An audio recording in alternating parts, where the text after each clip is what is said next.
You know those personality quizzes you see online? Have you ever stopped and wondered if they actually mean anything? Well, today we're going to pull back the curtain on the real science of psychological testing to figure out how we can truly understand who we are. And right away, we hit this massive challenge, one that has fascinated psychologists for over 100 years. Personality isn't like your height or your weight. You can't just put it on a scale. So how in the world do you capture something so complex, so internal, in a way that's actually scientific? To get around this tricky problem, psychologists have developed a pretty specialized toolkit. It's all about gathering information in a systematic way, and there are two main approaches they lean on. So, what's in this toolkit? Well, it really boils down to two fundamental techniques. On one hand, you can have a direct conversation with someone, an interview. On the other, you can use a standardized test where a person answers questions about themselves. That's a self-report questionnaire. Both are trying to get to the same destination, but they take very different roads to get there. Okay, let's start with the interview. You can think of it in two main flavors. A structured interview is like a rigid script. Every single person gets the exact same questions in the exact same order. This is great for comparing answers. But then you have an unstructured interview, which is much more like a natural conversation. It gives the psychologist the freedom to follow interesting tangents and really dig deeper.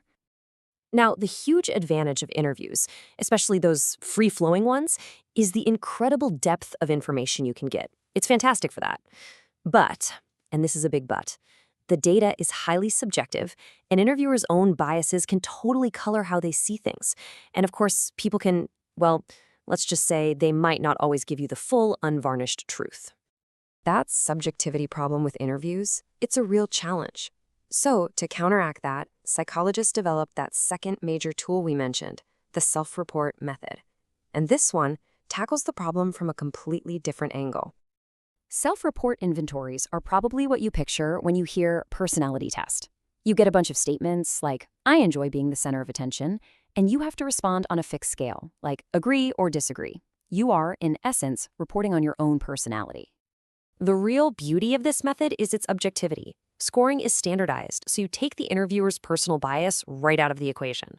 Plus, they're super efficient. You can measure tons of traits all at once. But they've got their own fatal flaw. People aren't always honest, or they might not even be that self-aware, and this introduces a whole new set of tricky problems. One of the biggest issues here is what we call social desirability bias. It's a fancy term for something we all do. We want to look good. So whether we mean to or not, we sometimes answer questions in a way that paints us in a more positive light, maybe downplaying our flaws. And that, obviously, can mess with the results. And here's another sneaky little problem. It's called the acquiescence response set. You know, some people are just natural yes-sayers. They just tend to agree with statements no matter what the statement is. If a test isn't designed to catch this, you might just be measuring how agreeable someone is, not the actual trait you're interested in. Okay, so interviews can be subjective, and self-reports have their own biases. It might sound like measuring personality accurately is impossible, but it's not. To deal with all these problems, psychologists have a strict set of rules, scientific safeguards, to make sure their tools are up to snuff. The absolute foundation, rule number one of any good test is standardization. All this means is that everything about the test, the instructions, the timing, the scoring, is exactly the same for every single person who takes it. It creates a level playing field so you know you're comparing apples to apples. But standardization is really just the starting line. To truly trust a test, we need to know if it meets two other critical criteria. And these are the gold standards that separate a real psychological tool from a fluffy pop culture quiz. So, what are we really looking for? What's the secret sauce that makes a personality test scientifically sound? It really all boils down to two fundamental questions about the test itself. And here they are: reliability and validity. Reliability is all about consistency. If a test says you're an extrovert today, will it say the same thing next week or next year?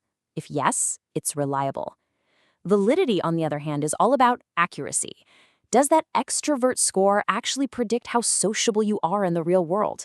In other words, is the test actually measuring what it says it's measuring? The perfect test, the absolute bullseye, is both. It's highly reliable and highly valid. It consistently hits the mark, giving you the same correct answer every single time.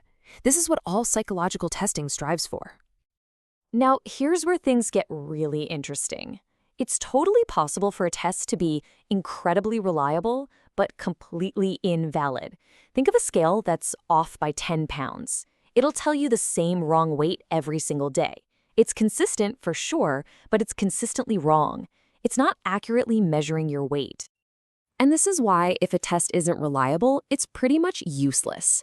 If the scores are just random and all over the place, you can't trust any of them. An unreliable test can never, ever be valid. I mean, if you can't even hit the same spot on the target consistently, you definitely can't claim you're hitting the bullseye. So the crucial takeaway here is that reliability is a prerequisite for validity. A test has to prove it can give stable, consistent results first.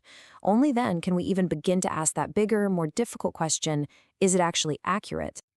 So now you have the basic toolkit to look at any personality assessment with a more critical eye. The next time you see one, don't just ask, so what's my type? Instead, start by asking, is it reliable and is it valid? That's how you really begin to separate the science from the pseudoscience.